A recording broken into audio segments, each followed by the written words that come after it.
Usia boleh berhenti, amal jariah terus mengalir walau sesudah mati.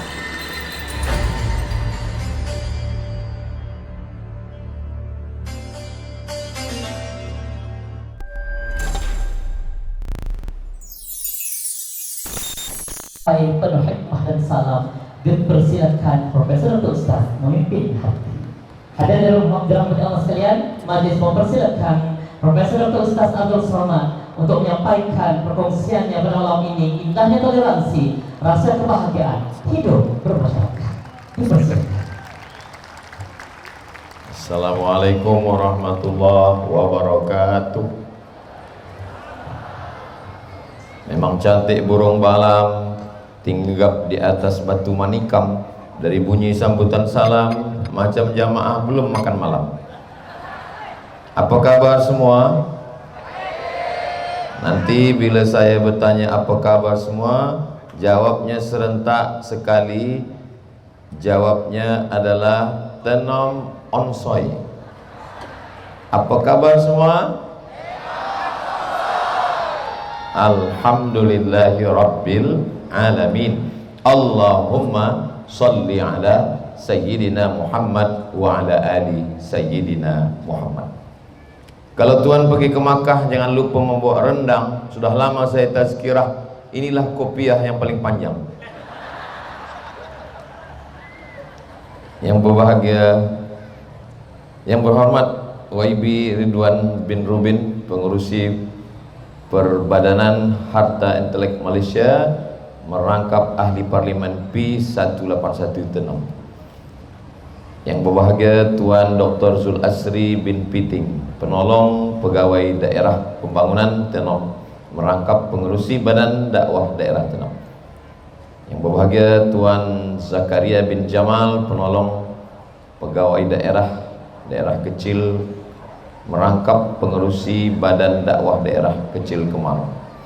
Barisan pengurusi Badan Dakwah Bahagian Pedalaman, barisan pegawai tadbir agama Jabatan Hal Ehwal Agama Islam Negeri Sabah Bahagian Pedalaman, barisan urustia dari pejabat Parlimen P181 Tenom dan jawatan kuasa Badan Dakwah Daerah Tenom, barisan rombongan Profesor Ustaz Abdul Somad. Ini sahabat-sahabat saya, serta muslimin muslimat semua yang berhadir ini, insyaallah dimuliakan Allah Subhanahu wa taala. Amin ya rabbal alamin. Tajuk kita malam ini indahnya toleransi. Sebenarnya saya dah tahu tajuk ni, cuma nak tengok gambar saya saja. Apakah Nabi Muhammad SAW itu hanya bersama orang Islam sahaja, atau dalam hidup dia ada berbeza Islam tak Islam? Kalau saya dalam bagi tazkirah tu ada macam-macam bunyi bertanya, tak usah jawab, kerana nanti akan saya jawab sendiri. Ada seorang laki-laki namanya Huyai bin Akhtab. Huyai bin Akhtab punya anak perempuan namanya Sofiyah. Sofiyah bermimpi dia tengok malam itu bulan turun duduk di pangkuan dia. Lalu Sofiyah bercerita kepada ayahnya, "Wahai ayah, malam tadi saya bermimpi menengok bulan turun di pangkuan saya." Huyai bin Akhtab, dia orang Yahudi. Huyai bin Akhtab menampar Sofiyah. Karena makna memangku bulan itu artinya akan menikah dengan Nabi Muhammad sallallahu alaihi wasallam. Nabi itu seperti bulan. Makanya Nabi kalau datang disambut dengan tala'al badru alaina. Sudah terbit bulan purnama di atas kami. Orang Yahudi, salah satu kehebatan mereka, mereka boleh mentakwilkan mimpi. Mimpi memangku bulan maknanya menikah dengan Nabi Muhammad sallallahu alaihi wasallam. Apa yang nampak dalam mimpi memang betul terjadi. Sofiyah menikah dengan Nabi Muhammad sallallahu alaihi wasallam. Sofiyah, asyhadu an la ilaha illallah wa asyhadu anna Muhammadan Rasulullah. Tapi Huyai bin Akhtab tetaplah Yahudi. Maknanya dalam kehidupan Nabi, dia punya mertua, ayah dari istrinya yang tak Islam. Saya ingin menjelaskan bahwa toleransi, kebahagiaan hidup bermasyarakat, tidak semua kita satu agama. Dalam Islam diajarkan secara jelas, wala ana abidum ma'abattum wala antum abiduna ma'abud lakum dinukum waliyadin. Satu hari kita baca ayat itu, solat sunat qabliyah subuh. Solat sunat qabliyah subuh, rakaat pertama qul ya ayyuhal kafirun, rakaat kedua qul huwallahu ahad. Walaupun kita lambat ke masjid, setengah jam 30 menit selepas azan subuh terjaga, jangan terus solat subuh, qabliyah subuh dulu. Ustaz Abdul Somad, ya, kalau saya terjaga 30 menit selepas azan subuh macam mana? Qabliyah dulu, baru solat subuh. Rakaat pertama qul ya, rakaat kedua kulhu. Kalau saya terjaga pukul 8, solat duha, ayat wad duha, jangan sampai tidak sembahyang subuh. Man nama, siapa yang tertidur, walam yusalli, dia tak sembahyang subuh, balas syaitanu fi udhunih, kencing syaitan di telinganya. Mudah-mudahan kita semua istiqamah solat subuh berjamaah ke masjid insyaallah. Amin ya rabbal alamin. Kenapa Ustaz Abdul Somad datang ke Tenom, tazkirah tidak dibuat di masjid? Kenapa dibuat di Padang? Padahal ini musim hujan. Saya diminta naik ke atas, bila dipasangkan kopiah ni kepala, terus saya dengar hujan turun. Banyak yang dah balik ke belakang. Bila dah terpasang, hujan pun berhenti. Rupanya hujan tu nak bagi tahniah je. Muslimin muslimat yang dimuliakan Allah Subhanahu wa taala. Itu yang pertama. Yang kedua, Nabi berkirim surat kepada Raja Mesir, namanya Muqawqis, namanya Jirjis, gelar dia Muqawqis. Yang membawa surat itu namanya Hatib bin Abi Balta'ah. Surat itu dia baca. Selepas dia baca, dia bagi hadiah kepada yang membawa surat Nabi. Dia bagi madu asal Banha. Ada satu kawasan di Mesir namanya Banha. Di situ ada madu yang original. Dia bagi. Dia bagi kain putih. Dia bagi lebih besar dari keledai, lebih kecil dari kuda, namanya bighal. Dia bagi 2 orang perempuan. Satu perempuan bernama Maria, satu lagi perempuan bernama Sirin. Sampai Hatib bin Abi Balta'ah ke kota Al-Madinah Al-Munawwarah, Nabi meminum asal Banha. Itu dalil kita boleh menerima hadiah orang tak Islam. Jadi kalau ada orang Tenom dapat hadiah madu, dapat hadiah kopi, dapat hadiah avokado dari tak Islam, dia takut menerima, kasih ke saya, nanti saya minum habis. Ustaz, ada pantang makan, pantang minum? Ada. Pantang dekat, habis. Dibagi kain, kainnya dipakai Nabi. Itu dalil kita boleh menerima hadiah kain dari orang tak Islam, selama dia bukan najis, selama bukan dari haiwan yang haram. Dibagi satu haiwan lebih besar dari keledai, lebih kecil dari kuda, namanya bighal, dipakai Nabi. Itu dalil kita boleh menerima hadiah kereta. Kalau ada orang Tenom dapat hadiah kereta dari orang tak Islam, takut dia menerima, kasih ke saya, nanti saya pakai, esok saya bawa balik. Dibagi perempuan 2. Yang pertama namanya Sirin.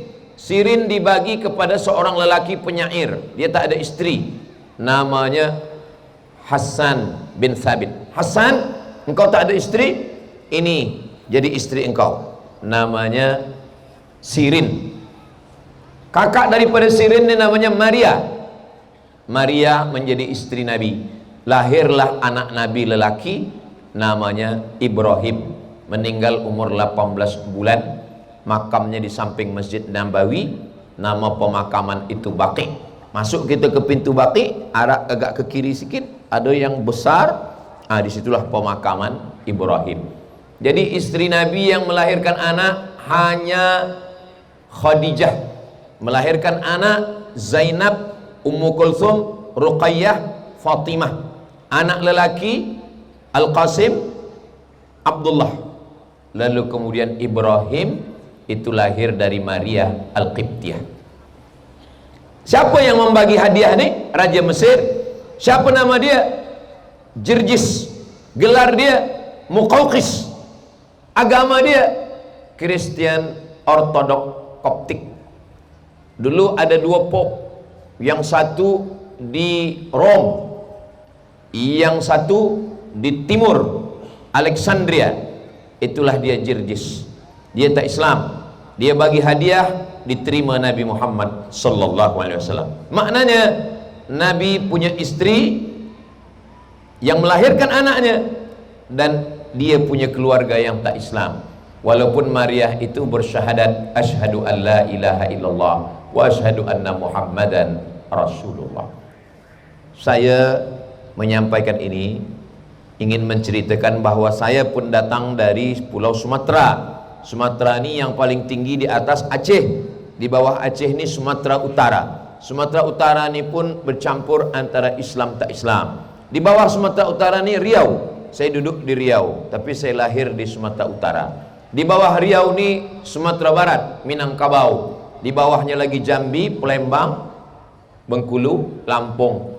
Inilah Pulau Sumatera yang kaya dengan agama, sama macam kita yang berada di Sabah, Sarawak, sama juga dengan yang ada di Pulau Kalimantan. Maka dalam Islam kita diajarkan berbeza tapi tetap boleh berkawan, bersahabat. Sampai hari ini saya ada sahabat-sahabat yang tak Islam.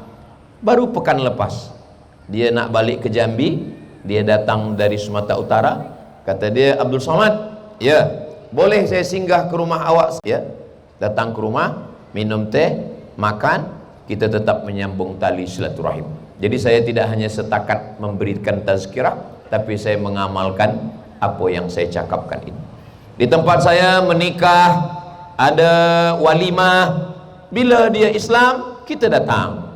Bila tak Islam, dia jemput kita, kita pun datang juga. Kita naik ke atas pelaminan, kita katakan selamat menempuh hidup baru. Cukup. Lepas tu kita tak perlu kita bacakan barakallah. Itu untuk Islam. Selepas itu pula kita diajak makan. Biasa sebab kita dah tahu ini makanan-makanan untuk orang Islam, ini makanan untuk orang tak Islam. Kita dah sama-sama tahu. Maka bila kita dibagi sila makan, kita pun makan dah di tempat Muslim food, tempat makanan Islam. Tapi ada pula satu orang Islam, dia pergi ke sana. Kita panggil dia, sini kejap, ini makanan kita. Kata dia, tak, aku nak ambil kuah sikit aja. Dia tak faham, dia belum mengaji lagi. Inilah saya senang sekali sebab ada penuntut-penuntut penghafaz Quran daripada pondok, adik-adik, anak-anak belia kita. Maka kita ajarkan dia supaya dia tetap baik walaupun berbeza, tapi kita kuatkan. Ada ke dalam, ada keluar. Yang ke dalam ni kita sesama Islam, kita kuatkan sembahyang, kita kuatkan masjid, kita kuatkan baca Quran, kita kuatkan akidah. Adapun keluar, wa ma arsalnaka illa rahmatan lil alamin. Tidaklah Allah mengutus Nabi Muhammad sallallahu alaihi wasallam melainkan menjadi rahmat bagi semesta alam. Ketiga, tadi yang pertama apa, lupa pula pertama. Yang pertama tadi adalah Sofia, yang kedua adalah Maria, yang ketiga Nabi melepas pasukan perang. Ketika pasukan perang ini akan pergi, apa kata Nabi?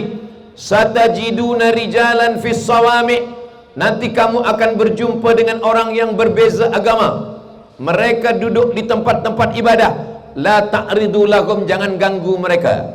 La tahdimu buyutan, jangan hancurkan rumah orang tak Islam. La taqiranna nakhlan, jangan cabut pokok kayu. La taqatulunna sabiyan murdi'ah, jangan bunuh budak kecil yang sedang menyusu. La taqatulu syaikhan faniyah, jangan bunuh orang tua. Budak kecil, orang sedang hamil, orang sedang menyusukan anak, orang-orang yang ada tinggal di tempat ibadah walaupun berbeza agama, mereka bukan ahli perang, mereka bukan tentera, mereka orang remah. Begitulah yang diajarkan Nabi Muhammad sallallahu alaihi wasallam. Dulu kalau sudah berperang, bunuh semua, ratakan dengan tanah. Tapi manakala datang Nabi Muhammad sallallahu alaihi wasallam, hanya boleh berperang sesama tentera, perempuan yang lemah, orang tua yang tak ada bertenaga, tempat-tempat ibadah tak boleh dihancurkan, tak boleh dirosakkan, tak boleh diganggu, tak boleh mencabut pokok kurma, sebab kurma adalah makanan. Kalau pokok kurmanya dicabut, dibakar, nanti dia akan kelaparan. Begitu yang diajarkan Nabi Muhammad sallallahu alaihi wasallam. Yang keempat, ini Ustaz Abdul Samad ni tazkirah ke 1, ke 2, ke 3, ke 4 sampai ke berapa? Sampai saya tengok ada yang menguap. Kalau tak ada yang menguap, sampai turun hujan. Mudah-mudahan hujan yang datang ini menjadi rahmat insyaallah.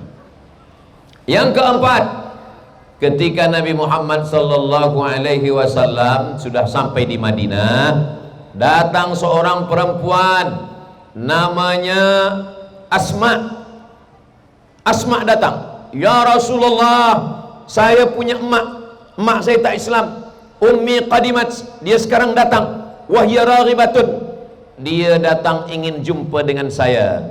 Bolehkah saya menjumpai emak saya yang tak Islam?" Kata Nabi, "Siliha, sila sambung silaturahim dengan emak engkau."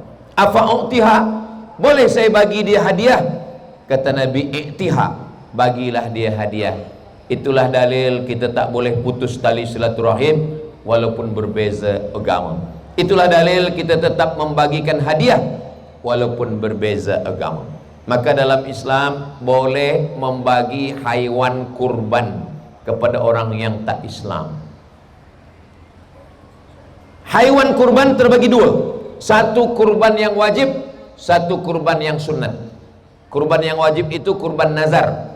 Saya bernazar, kalau anak saya nanti masuk universiti, maka saya akan berkurban. Ini kurban wajib, tak boleh dimakan orang tak Islam. Tapi kalau kurban sunat, kurban yang biasa, boleh. Yang Islam kita bagi, yang tak Islam pun kita bagi. Ini bukan Abdul Somad yang bercakap. Yang berbicara ini adalah ahli fatwa dari Al-Azhar, namanya Syekh Atiyah Soqar. Nama kitabnya Fatwa Al-Azhar. Ketika ditanya tentang kurban untuk orang tak Islam, dalilnya kerana Nabi membolehkan Asma memberikan hadiah. Hadiah hukumnya sunat. Zakat wajib, tak boleh. Nazar wajib, tak boleh. Tapi untuk yang sunat-sunat, infak, sedekah tetap boleh. Begitulah ajaran Islam. Tak lama lagi kita ada membagi haiwan kurban. Maka bila ada jiran, kawan, sahabat, keluarga kita tak Islam, kita bagi. Maka ini bagian daripada kelembutan hati yang diajarkan Nabi Muhammad sallallahu alaihi wasallam. Yang kelima, ketika Nabi Muhammad sallallahu alaihi wasallam sampai ke kota Makkah Al-Mukarramah, Nabi membawa 10.000 pasukan tentera dengan tombak, dengan pedang, dengan baju besi. Kata panglima perang bernama Sa'ad bin Ubadah, "Hadza yaumul malhamah." Ini hari balas dendam. Kita akan potong kepala mereka, kita akan gunting telinga mereka, kita akan potong hidung mereka, kita akan belah jantung mereka. Kerana mereka dulu, pasukan Abu Sufyan, memotong hidung Hamzah, memotong telinga Hamzah, mengambil jantung Hamzah. Kata Nabi, "Hadza yaumul marhamah." Ini hari berkasih sayang. Tak ada satupun orang Makkah yang dibunuh Nabi Muhammad sallallahu alaihi wasallam. Nabi tegak di atas Ka'bah, Nabi tegak di hadapan Ka'bah. Lalu Nabi bertanya, "Ya ahla Makkah, wahai orang Makkah belum Islam, ma tarawna anni fa'ilum bikum?" Menurut kalian apa yang akan aku lakukan terhadap kamu? Kata orang Makkah, "Akhun karim, engkau saudara kami yang baik. Wa ibnu akhin karim, dan engkau anak dari saudara kami yang baik. Ayah engkau saudara kami, atuk engkau pun saudara kami." Maka Nabi mengatakan, "Izhabu wa antumut tulaqa." Wahai orang Makkah, pergilah kamu. Kamu tidak dipaksa masuk Islam. Kamu bebas sebebas-bebasnya. Tak ada satu pun yang dibunuh oleh Nabi Muhammad sallallahu alaihi wasallam. Turunlah ayat, idza jaa nasrullahi wal fath, ketika datang pertolongan Allah dan kemenangan, wa ra'aitan nasa yadkhuluna fi dinillahi afwaja, mereka masuk Islam berbondong-bondong. Mereka masuk Islam bukan karena pedang, mereka masuk Islam bukan karena perang, mereka masuk Islam karena kelembutan hati Nabi Muhammad sallallahu alaihi wasallam. Ada seorang lelaki yang tak Islam, yang dulu memotong telinga Hamzah, yang dulu menggunting hidung Hamzah, yang dulu membelah jantung Hamzah, namanya Wahsy. Dia lari ke Taif, 100 km dari Makkah. Nabi 19 hari di kota Makkah, tak ada membunuh orang, tak ada menyakiti orang. Wahsy menyangka Nabi sudah membunuh sahabatnya. Selepas 19 hari Nabi balik ke kota Madinah. Selepas itu Wahsy balik dari Taif. Dia tengok tak ada orang yang digunting telinga, tak ada orang yang dipotong hidung, tak ada orang yang dibelah jantung, tak ada orang yang dibunuh oleh Nabi. Kemudian Wahsy merasa hairan. Selepas itu Wahsy pun datang ke kota Al-Madinah Al-Munawwarah. Sampai di Madinah, Wahsy menghadap Nabi. Kata Nabi, anta Wahsy, kamu Wahsy? Ya. Qatalta Hamzah, kamu yang sudah membunuh pakcik saya Hamzah? Ya. Kamu yang sudah menggunting hidung Hamzah? Ya. Kamu yang sudah memotong telinga Hamzah? Ya. Kamu yang sudah membelah jantung Hamzah? Ya. Nabi memegang dada Wahsy.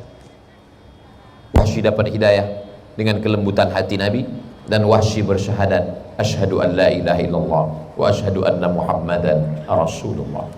Wahsy menjadi orang baik bukan kerana Nabi ingin memeranginya, bukan kerana Nabi ingin memancam, kalau engkau tidak masuk Islam maka kamu akan dibunuh, akan dipancung. Tapi dia masuk Islam kerana kelembutan hati Nabi Muhammad sallallahu alaihi wasallam. Yang keenam, ini nanti saya sampaikan 1, 2, 3, 4, 5, 6 dan seterusnya. Di akhir tazkirah saya akan minta satu dari penuntut untuk mengulang balik dari 1 sampai 6. Boleh? Jangan khawatir, jangan takut. Yang ingat alhamdulillah, yang tak ingat nanti boleh tonton ulang di channel Ustadz Abdul Somad Official. Subscribe, like, share and comment. Sallallahu ala Muhammad, sallallahu alaihi wasallam, sallallahu ala Muhammad. Yang ada kamera, yang ada lampu boleh hidup. Yang tak ada nanti kita belikan lampu. Sallallahu ala Muhammad, sallallahu alaihi wasallam, sallallahu ala Muhammad, sallallahu alaihi wasallam. Ya Nabi, salam alaika. Ya Rasul, salam alaika. Ya Habib, salam alaika. Salawatullah alaika. Sallu ala Nabi Muhammad. Allahumma salli wa sallim wa barik alaihi wa ala alihi. Malam ni di atas langit tenang tak ada satu pun bintang. Kenapa tak ada? Karena semua dah turun ke bumi tenang. Bumi-bumi turun, bintang-bintang turun ke padang bola sepak malam ini. Masya Allah. Malam ni biasa di padang bola sepak ni ada satu naik. Ini namanya drone LED. Jamaah yang dimuliakan Allah Subhanahu wa taala. Yang keenam, pada masa Umar bin Khattab ada seorang Kristian Ortodok Koptik di Mesir. Rupanya gubernur Mesir namanya Amr bin As nak buat jalan, kena rumah dia. Dia mengadu kepada Umar bin Khattab. Umar bin Khattab, laman rumah saya kena nak buat jalan. Datang Umar bin Khattab, dia ambil pedang, dia ambil tulang, dia garis lurus pada tulang unta, lurus. Selepas itu dia bagikan, bawa tulang ini, tunjukkan kepada gubernur Mesir Amr bin As. Amr bin As mendapat kiriman. Ini kiriman dari Amirul Mukminin pemimpin orang Islam, Khalifah Umar bin Khattab. Apa kirimannya? Tulang dengan garis yang lurus. Apa maknanya? Engkau akan menjadi mayat, dan engkau akan dimakan cacing tanah, dan engkau akan menjadi tulang. Maka engkau mesti bersikap lurus, jangan sampai bengkok. Mesti lurus, jangan sampai engkau menzolimi orang. Ittaquz zulma, jangan buat zalim. Fa inna zulma zulumatun yaumal qiyamah. Karena kezaliman akan menjadi kegelapan pada hari kiamat. Menjadi pemimpin dia tidak tengok ini Islam tak Islam. Kalau adil maka dia sudah berbuat baik. Kalau tak adil dia akan dituntut di hadapan Allah Subhanahu wa taala. Yang ketujuh, pada masa Umar bin Khattab, kunci Palestina, Bethlehem, Palestina, Yerusalem diserahkan kepada Amirul Mukminin Umar bin Khattab. Datanglah Umar bin Khattab, Raja Palestina yang memegang kunci, menyangka bahwa Umar bin Khattab akan datang dengan tentera, dengan pasukan yang akan memakai pedang dan tombak. Saya akan bagi kunci ini kepada Umar bin Khattab. Saya nak tengok mana Umar bin Khattab. Dari jauh dia tengok hanya ada dua orang, Umar bin Khattab dengan pembantu Umar bin Khattab, dan mereka hanya membawa seekor unta. Kadang-kadang Umar bin Khattab di atas, kadang-kadang pembantu dia di bawah, kadang-kadang pembantu dia di atas, kadang-kadang Umar bin Khattab di bawah. Mereka berganti-gantian sampai di pintu Palestina. Rupanya masa itu Umar bin Khattab yang di bawah, pembantunya di atas. Mereka membawa unta. Pemegang kunci Palestina bertanya, yang mana Umar bin Khattab, yang mana pembantunya? Bentuknya sama. Orang mulia bukan karena pakaiannya, orang mulia bukan karena rupanya, orang mulia karena keadilannya. Umar bin Khattab tidak ingin menunjukkan dia besar dengan pasukannya, dia ingin menunjukkan kelembutannya. Dia hanya datang berdua saja. Kunci Palestina dia terima. Selepas itu dia dipersilakan untuk sholat di dalam gereja, di dalam church. Sila engkau sholat. Tapi Umar bin Khattab tidak mau. Umar bin Khattab sholat di depan gereja, yang hari ini tempat sujud Umar bin Khattab itulah dijadikan sebagai masjid, namanya Masjid Umar bin Khattab, berhadap-hadapan dengan Church Al-Qiyamah, gereja Al-Qiyamah. Itu yang ketujuh. Berikutnya yang ke-8. Yang ke-8, ada seorang ulama ditanya, apa hukumnya bekerja dengan orang yang tak Islam? Bekerja dengan orang yang tak Islam hukumnya boleh, selama tidak merosakkan tauhid, selama tidak mengganggu akidah. Apa dalilnya? Dalilnya Sayyidina Ali. Sayyidina Ali khalifah yang keempat, dia bekerja menimba air di rumah orang yang tak Islam. Sayyidina Ali bekerja di rumah orang tak Islam, dilaporkan kepada Nabi Muhammad SAW. Ya Rasulullah, itu Sayyidina Ali bekerja tempat orang tak Islam.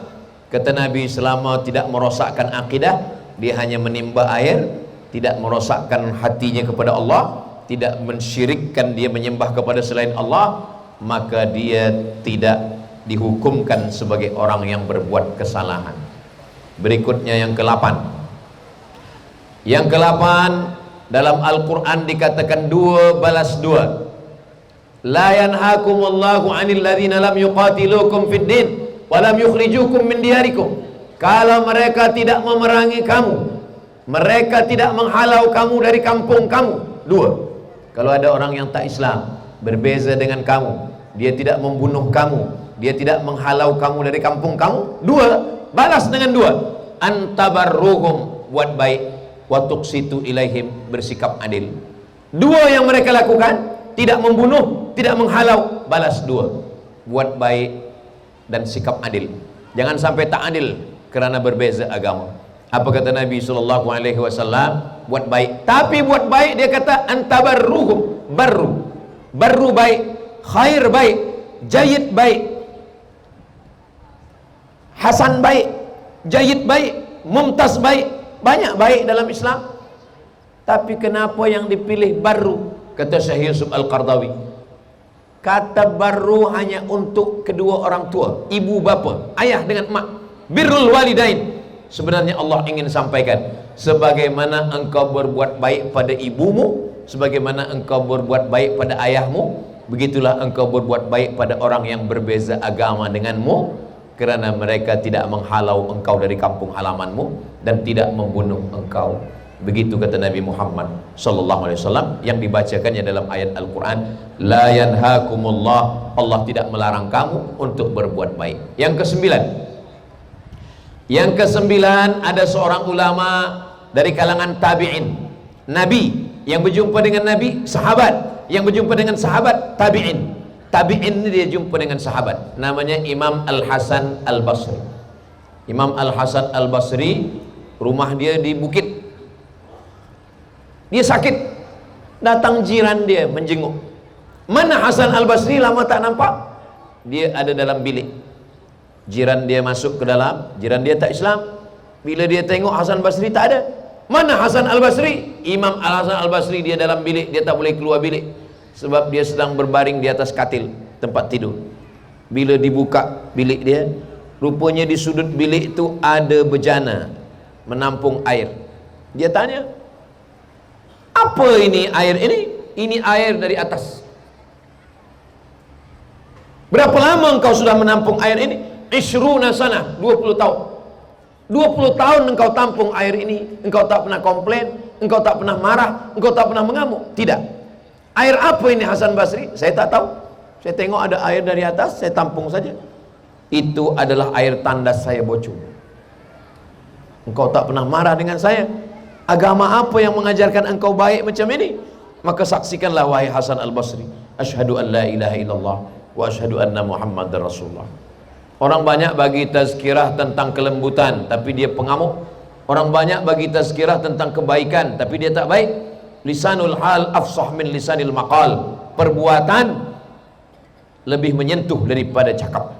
Banyak orang cakap baik, banyak orang mampu menyusun kata-kata yang baik, tapi perbuatannya tidak baik. Imam Al-Hasan Al-Basri dari kalangan tabi'in yang berjumpa dengan sahabat Nabi, dia tidak banyak cakap baik, dia hanya berbuat baik. Mudah-mudahan kita semua berbuat baik sehingga perbuatan baik itu menyentuh hati orang. Sentuhlah dia tepat di hatinya, dia akan jadi milikmu untuk selamanya. So sweet. Yang keberapa sekarang? Ke-12. Yang ke-10. Yang ke-10 adalah, kenapa Ustaz malam ni pakai 1, 2, 3, 4, 5? Sebab hati jamaah ni dah tak konsen. Kalau hujan kami balik, kalau tak hujan, itu maka saya buat 1, 2, 3, 4 supaya kita boleh ingat. Yang ke-10, ketika Islam datang ke Nusantara, Islam membiarkan apa yang menjadi pilihan. Islam tidak disebarkan dengan pedang, Islam tidak disebarkan dengan tombak. Yang datang kemari adalah peniaga-peniaga, ulama-ulama dengan baik, dengan lembut. Lalu kemudian kalau kita tengok India, majoriti tak Islam, tapi apa yang ditengok? Yang ditengok adalah Taj Mahal yang dibina oleh orang Islam. Indonesia majoritinya Islam, tapi apa yang ditengok orang? Yang ditengok adalah Candi Borobudur.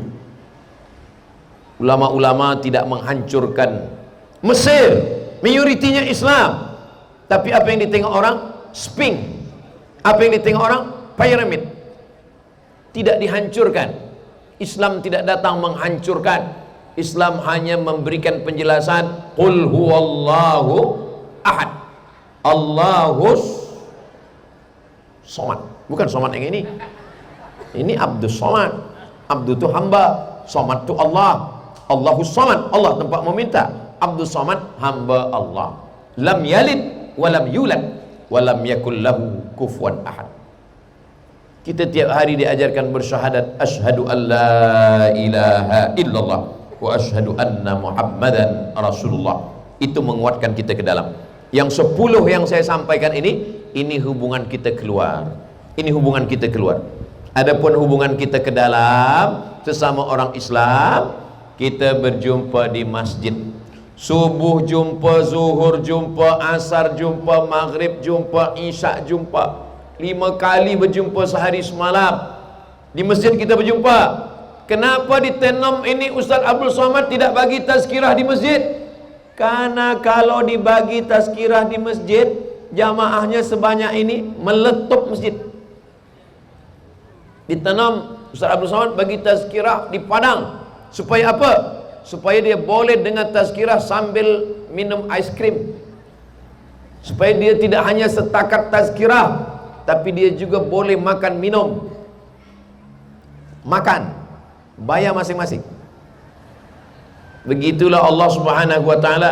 Kenapa bagi tazkirah di Padang? Sebab ada setengah orang Islam ini takut ke masjid. Kenapa takut ke masjid? Ada kawan dia 2 kali ke masjid balik meninggal. Apalagi di beberapa masjid ini orang ketakutan. Sebab yang bagi tazkirah selalu cerita mati. Sikit-sikit mati. Khatib Jumat cerita mati. Malam ini tazkirah kita tentang malam pertama di alam barzakh. Orang ketakutan.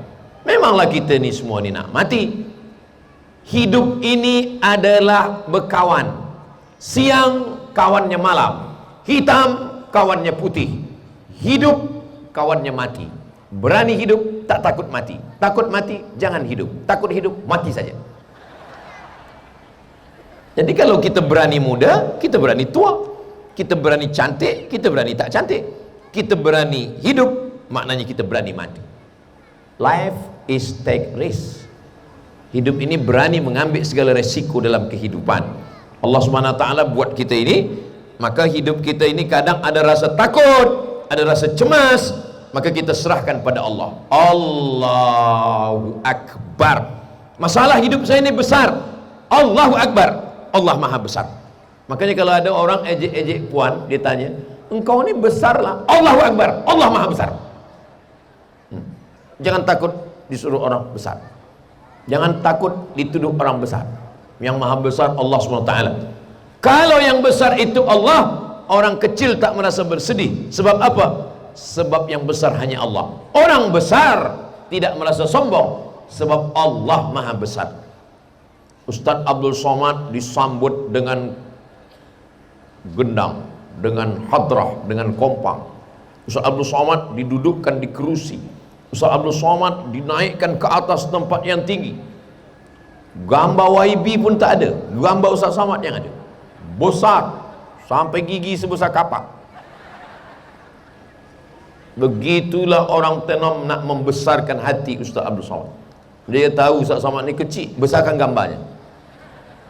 Man ahsana ilaikum, siapa yang sudah berbuat baik, fakafiuhu, balaslah. Fa illam tajidu, kalau kamu tak mampu membalas, fad'ulahu, doakanlah. Semua yang sudah bertungkus lumus, bersusah payah, tidak minum, tidak makan, berhari-hari menguruskan program ini, berdoa kepada Allah, mereka lah yang paling takut program ini tak jadi. Ya Allah, sampaikanlah Ustaz Somad ke Tenom, sehatkanlah dia ya Allah. Sehatkan dia ya Allah. Selepas dari Tenom ni nak mati, matilah dia. Mana ada orang berdoa macam tu? Banyak orang bertanya ke saya tengok Ustaz Somad ni pergi sana pergi sini sihat. Apa Ustaz makan? Nasi. Apa Ustaz minum? Teh tarik. Kenapa Ustaz sihat? Saya sihat karena didoakan orang banyak. Maka kita ni selalu mendoakan. Orang Tenom selalu mendoakan saya. Betul? Bunyinya macam tak percaya. Dari mana Ustaz tahu orang Tenom ni mendoakan Ustaz Somad? Manakala bertasyahud dia doakan saya. Assalamualaikum ayuhan nabiyyu wa rahmatullahi wa barakatuh. Wassalamu alaina wa ala ibadillahis shalihin. Pertama dia doa untuk Nabi, keselamatan untukmu wahai Nabi Muhammad sallallahu alaihi wasallam. Selepas itu dia doakan, wassalamu alaina, keselamatan untuk kami semua, wa ala ibadillahis shalihin, dan hamba-hamba Allah yang apa pula Somad? Hamba Allah yang soleh. Semua yang soleh insya-Allah mendapat. Maka semua yang soleh solehah ini mendapatkan doa dalam sembahyang itu insya-Allah. Maka selepas berwuduk kita minta jadi orang soleh. Allahumma ja'alni minat tawwabin wa ja'alni minal mutatahhirin wa ja'alni min ibadika sholihin. Saya sangka yang merah-merah berkelip-kelip tu drone, rupanya tower. Saudaraku yang dimuliakan Allah Subhanahu wa taala, maka sembahyang jamaah ni jangan sampai tinggal. Paksa-paksakan diri sembahyang berjamaah. Mendengar azan cepat datang. Tidur malam cepat tidur. Cepat tidur. Sebab kalau kita lama tidur susah nak bangun subuh. Selepas itu kita jaga. Usahakan 1 jam sebelum subuh jaga malam. Tak dapat 1 jam, setengah jam. Tak dapat setengah jam, 15 minit. Untuk apa? Sempat-sempatkan tahajud. Tahajud masih boleh walaupun 5 minit sebelum azan subuh. Tapi jangan sebab ini kalau dah masuk waktu, habislah waktu tahajud. Jangan kerana rumah dekat surau bagi muazin, jangan azan dulu, saya nak tahajud dulu. Dah habis waktu terbit fajar shadiq, maka azan subuh, masuk ke dalam masjid, tahiyatul masjid. Idza dakhala ahadukumul masjid, kalau kamu masuk masjid, fala yajlis, jangan duduk hatta yusalli rak'ataini, salat 2 rakaat. Selepas salat 2 rakaat tahiyatul masjid, duduk dengar azan, sambut seruan azan. Tadi Ustaz Somad kami ke masjid tak ada nampak. Saya musafir. Saya jamak, qasar jamak taqdim. Maghrib 3 rakaat, Isya 2 rakaat. Nanti malam ni terus kami balik ke Kota Kinabalu. Esok kami akan terus ke Miri, jamak lagi. Dari Miri kami akan terus lagi ke Kuching, jamak lagi. Dari Kuching nanti ke Kuala Lumpur, jamak lagi. Ustaz jamak terus, ya. Sampai bila? Balik ke Riau. Nanti sudah di Riau hari Senin, hari Selasa, hari Khamis, barulah muqim. Zuhur 4 rakaat, Asar 4 rakaat, Maghrib 3 rakaat, Isya 4 rakaat. Terus.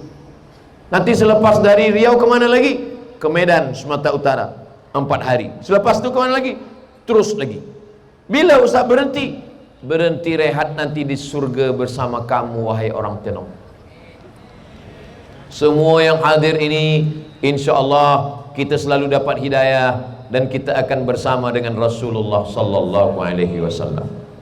Man qala la ilaha illallah Muhammadur Rasulullah sallallahu alaihi wasallam dakhala al-jannah, kata Nabi Muhammad sallallahu alaihi wasallam. Kunci yang pertama adalah salat. Salat, as-salatu imaduddin. Salat adalah tiang agama. Saya boleh tegak di sini kerana ada tiang yang kokoh, yang kuat. Kalau tiang ini tumbang, maka habislah sudah. Kalau kita sampai di Masjid Nabawi, kita sembahyang di tempat Nabi menjadi imam, itu di sebelah kiri di tiang mihrab. Mihrab tempat Nabi jadi imam, di sebelah kiri itu ada tulisan as-salatu imaduddin. Maka anak-anak bawa sembahyang. Kalau di masjid masih ada anak-anak yang berlari-lari, melompat-lompat, kalau di masjid masih ada anak yang menjerit-jerit, insya Allah 20 tahun lagi masjid itu masih tetap ada orang sembahyang. Tapi kalau di masjid itu dah tak ada anak-anak lagi, lebih banyak batuk daripada ayat. Bismillahirrahmanirrahim. Alamat kapal akan tenggelam. Saya malam ni semangat karena saya tengok banyak muda-muda belia-belia. Itu yang pakai kopiah putih, baju putih, itu penonton-penonton muda-muda, paling umur 10-15 tahun. Nanti kalau saya datang ke Tenom, sekarang ni saya datang ke Tenom 2026, 2036, 2046, 2056. Mereka ni lah yang akan menjadi pemimpin Tenom, pemimpin Keningau, pemimpin Sabah, pemimpin Malaysia, pemimpin masa depan insyaAllah. 2026 saya datang, mereka masih kecil. 2036, 2046, 2056, 30 tahun lagi saya datang kemari, mereka yang akan jemput saya. Assalamualaikum. Waalaikumsalam. Betul ke ini Ustaz Somad? Betul. Masih hidup? Masih. Mereka jemput saya kemari. Waktu itu puan-tuan udah meninggal. Mana boleh cakap macam tu Ustaz. Dunia ini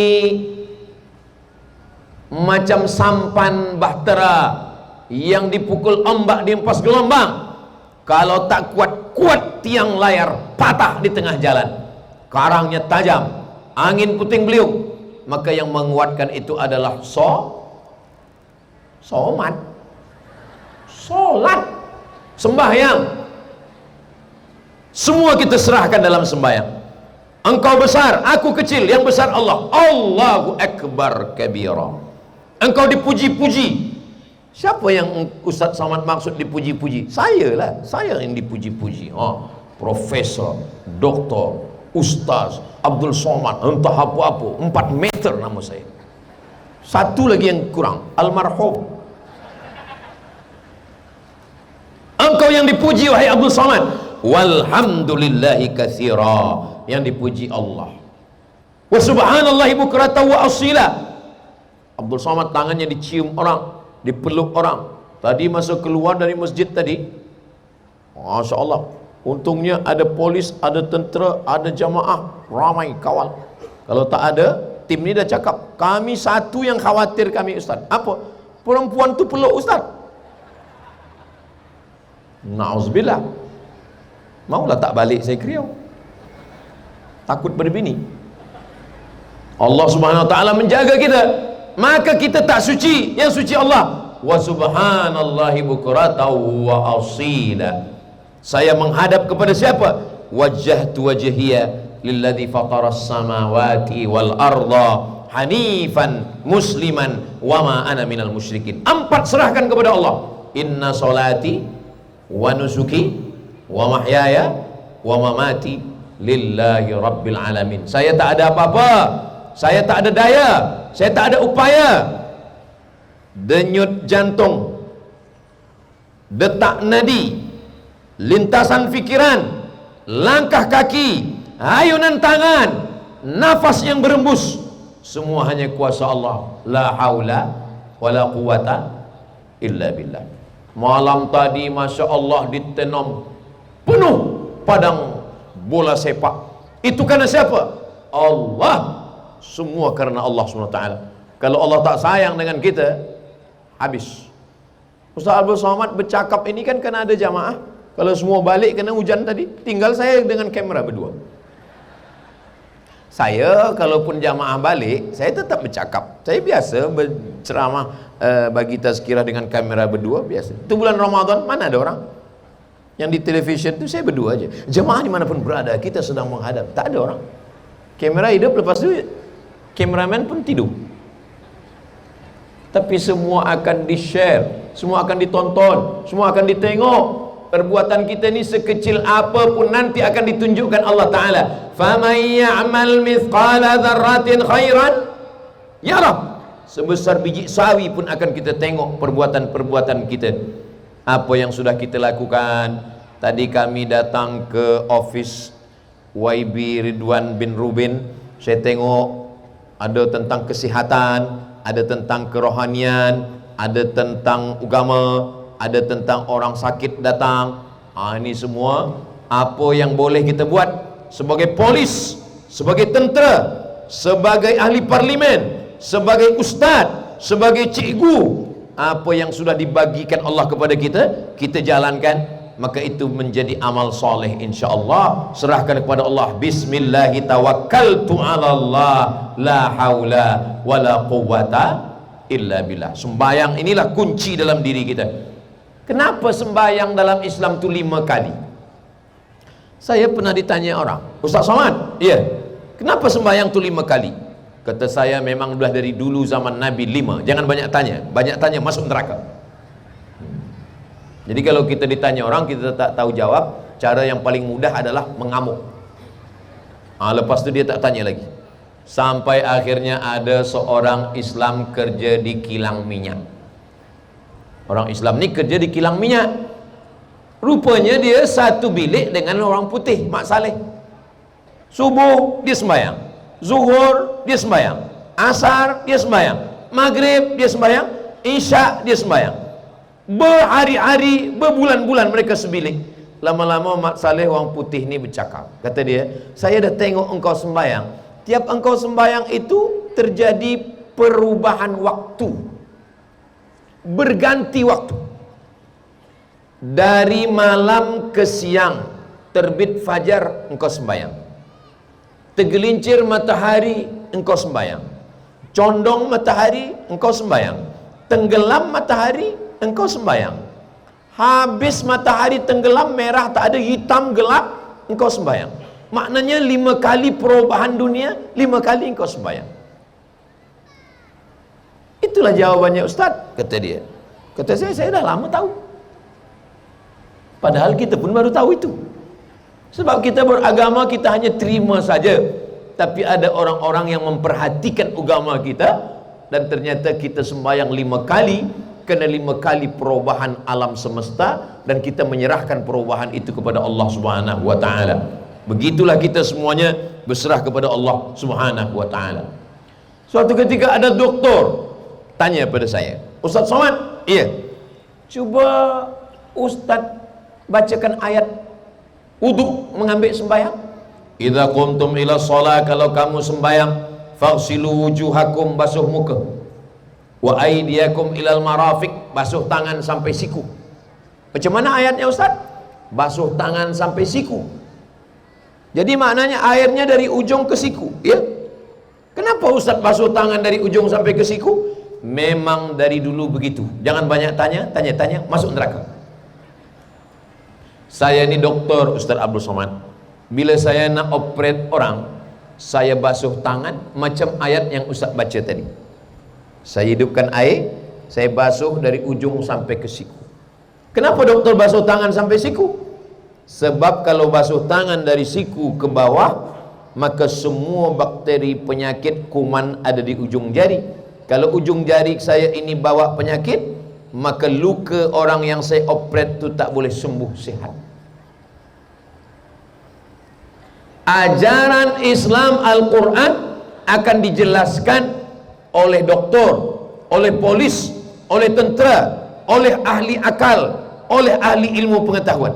Inna fi khalqis samawati, penciptaan langit, wal ardi, penciptaan bumi, waqtilafil laili wan nahar, perputaran siang dan malam, la ayat, itu semua menjadi ayat-ayat. Kita tahu ayat Al-Fatihah, kita tahu ayat Al-Baqarah, kita tahu ayat Kursi. Itu ayat yang tertulis, itu ayat yang tersurat. Tapi ada ayat yang tersirat, itulah dia ayat-ayat alam semesta. Ustaz Abdul Somad, ya, matahari itu bergerak ke atau tidak bergerak? Jangan tanya-tanya, tengok saja. Banyak tanya, masuk neraka. Ini Ustaz kalau sikit-sikit masuk neraka, sikit-sikit masuk neraka, ditanya orang, itu Ustaz siapa? Saya lupalah nama dia, tapi dia itu Ustaz neraka lah. Matahari itu bergerak atau tak bergerak? Bumi bergerak, sebab bumi mengelilingi matahari. Planet-planet bergerak, sebab mereka mengelilingi matahari. Matahari bergerak atau tak bergerak? Allah jawab dalam Al-Quran, wasyamsu tajri li mustaqarril laha, dzalika taqdirul azizir rahim. Matahari bergerak di tempat diamnya. Matahari tidak bergerak macam bumi, dia bergerak di tempat diamnya. Lasyamsu yanbaghi laha an tudrikal qamar, matahari tak mungkin berjumpa dengan bulan, bulan tak mungkin bertembung dengan matahari. Wa kullun fi falaki yasbahun, semua berjalan di garisnya masing-masing. Itu di Quran di mana tuh Ustaz? Semua kita hafaz. Kita baca sama-sama. A'udzu billahi minasyaitonir rajim. Bismillahirrahmanirrahim. Yasin wal Qur'anil Hakim. Innaka laminal mursalin ala siratim mustaqim tanzilal azizir rahim. Kenapa ayat tentang matahari bergerak, planet-planet bergerak ada dalam surat Yasin tapi kita tak faham? Sebab kita membaca Yasin menunggu orang mati. Salahkah kita baca Quran ada orang mati Ustaz? Tak salah. Sebab Nabi ketika dia menguburkan sahabat, Nabi membacakan ayat Al-Quran. Dari mana Ustaz tahu? Sahabat Nabi mengatakan.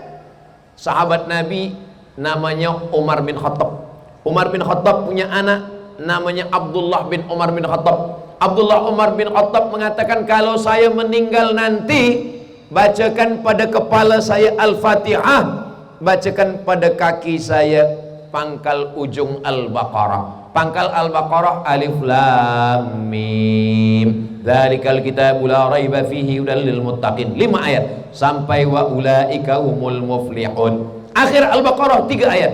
Lillahi ma fis samawati wa ma fil ard. Sampai fansurna 'alal qaumil kafirin. Mana berani dia membaca kalau tidak diajarkan Nabi Muhammad sallallahu alaihi wasallam? Membaca Al-Quran untuk orang meninggal dunia tak salah, membaca Yasin tak salah, tapi seumur hidup baca Yasin agak salah. Sebab Allah tidak hanya menurunkan surah Yasin, tapi menurunkan surah-surah yang lain. Macam mana perasaan Ustaz Abdul Somad pakai topi tinggi malam ini? Susah diungkapkan dengan kata-kata. Tapi biasa saya kalau ditanya orang, Ustaz Somad, ya, ini video Ustaz di mana? Oh, saya tak ingat, tak ingat, tak di mana. Ustaz Somad, ya, ini ada video 1 minit TikTok ini di mana? Tak ingat. Tapi yang di Tenom ni pasti ingat. Ini di mana? Ah, Tenom. Kenapa? Tinggi. Begitu cara orang Tenom supaya Ustaz Somad ingat. Sebab dia pun dah hilang ingatan. Sembayang. Tak boleh sembayang tegak, duduk di kursi. Tak boleh duduk telentang menghadap ke arah kiblat. Tak boleh telentang, pakai isyarat biji mata. Allahu Akbar, Sami Allahu liman hamidah, Allahu Akbar. Tak boleh kita sembayangkan. Tak ada alasan untuk tidak sembayang. Karena inilah yang akan kita bawa mati menghadap Allah Subhanahu wa ta'ala. Suami mengajak istri sembahyang, istri mengajak suami sembahyang. Tapi saya belum banyak hafal ayat Ustaz. Kulhu, Bismillahirrahmanirrahim. Kulhu, bukan begitu. Qul huwallahu ahad, Allahus samad, lam yalid wa lam yulad wa lam yakul lahu kufuwan ahad. Kalau nak jadi imam, usahakan jangan yang jahar dulu. Subuh memang 2 rakaat tapi berat, ada doa kunut. Maghrib berat. Kalau nak jadi imam, latihan zuhur dulu. Zuhur dengan asar ni dia modal takbir aja. Allahu Akbar, Allahu Akbar. Tapi ingat-ingat juga Sami Allah. Kadang baru pertama kali Allahu Akbar, kata makmum dari belakang Sami Allah. Nanti dah mulai agak berani, baru baca Al-Fatihah. Ustaz Abdul Somad, ya, tadi kami sembahyang, terus imam tu tak baca bismillah. Alhamdulillahirabbil alamin. Ada tak dengar bunyi berbisik bismillah? Ada. Itu berarti mazhab Hambali tu, mazhab Hambali macam Makkah. Oh. Imam kami tadi tak baca bismillah, berbisik pun tak ada, berbisik pun tak ada. Alhamdulillahirabbil alamin. Oh, itu mazhab Maliki tu. Tapi imam kami tadi Ustaz Somad dia tak baca Al-Fatihah. Oh, itu imam lupa. Makmum lah yang mengingatkan di belakang. Dia kata subhanallah, la salata, tidak sah salat liman lam yaqra bi fatihatil kitab. Siapa yang tak membaca Al-Fatihah. Maka luruskan tahsin Al-Fatihah. Ini bila saya bacakan yang berbahagia tentang bahagian pedalaman, badan dakwah bahagian pedalaman, hal ehwal agama Islam. Tak ada alasan orang Tenom tak dapat penjelasan agama Islam tentang Al-Fatihah. Tentang ayat-ayat yang pendek-pendek hafaz dulu.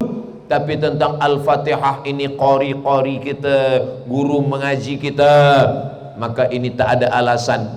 Alhamdulillah, ha, bukan ha, Allahu, hu. Tapi kalau ha, macam mana membezakan ha dengan ha?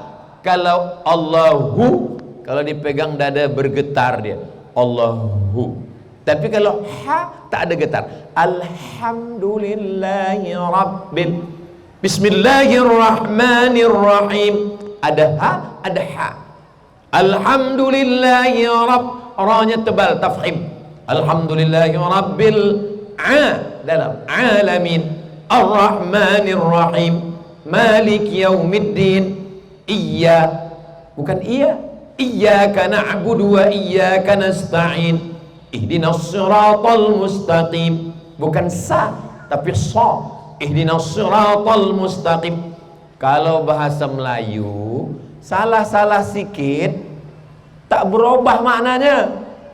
Dalam bahasa Arab ada sa, ada sya, ada so, ada tha, ada sa, ada tha, ada sya, ada so.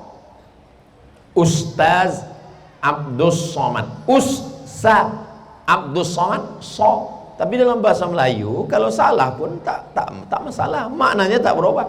Siapa bagi tazkirah tadi? Ustaz Somad. Tapi dalam bahasa Arab kita mesti mengaji tahsin. Maghrib ke Isya, budak-budak jangan tonton TV, budak-budak jangan berkeliaran, budak-budak di masjid. Ibu bapanya mengantar maghrib, dari maghrib ke Isya baca Quran, nanti habis Isya balik ke rumah.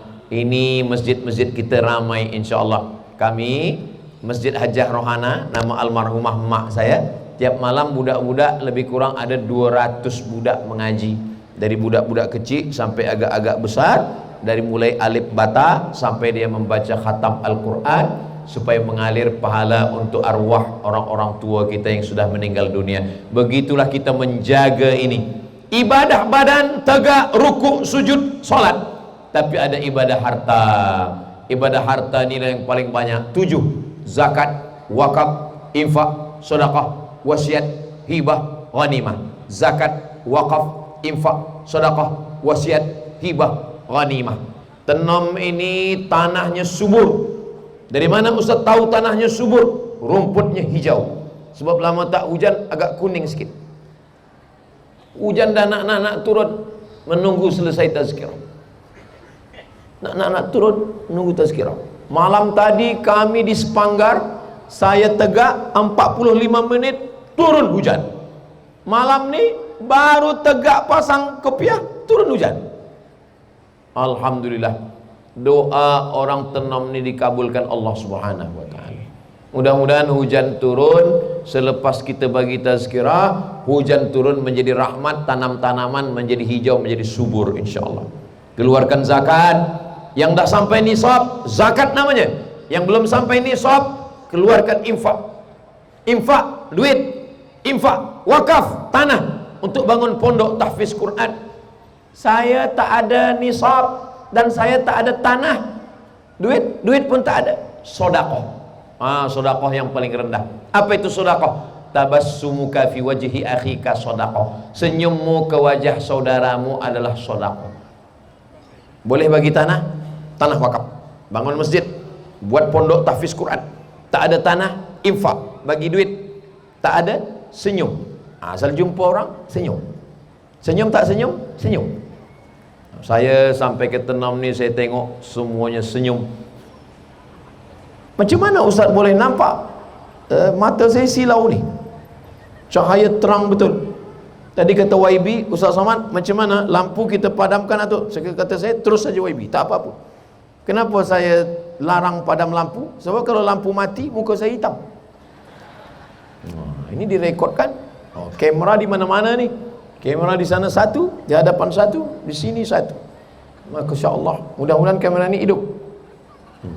Kadang di tempat lain banyak kamera, bila kita tanya, boleh saya minta video? Mohon maaf Ustaz Somad, kamera tu mati. Kenapa letak? Untuk action je.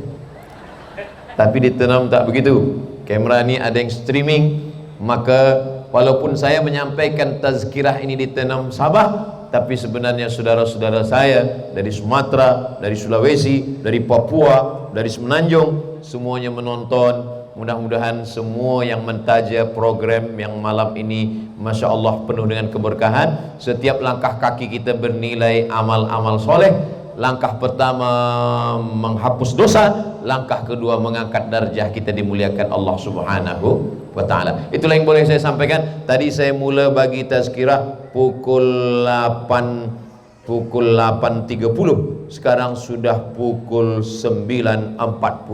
Ini sudah melanggar aturan.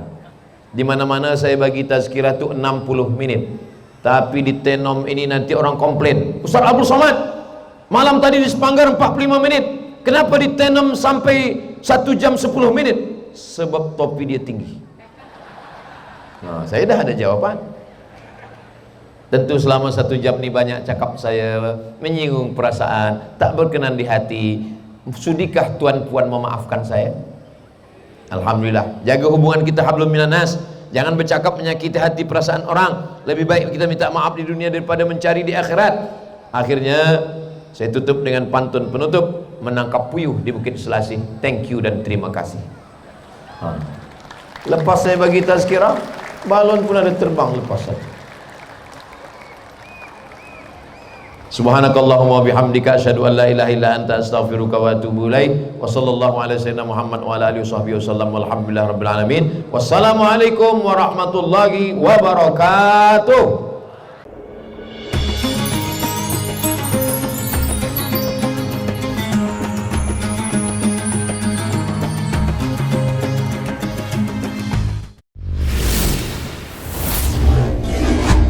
Siap mulai berhenti, amal jariah terus mengalir walau sudah mati.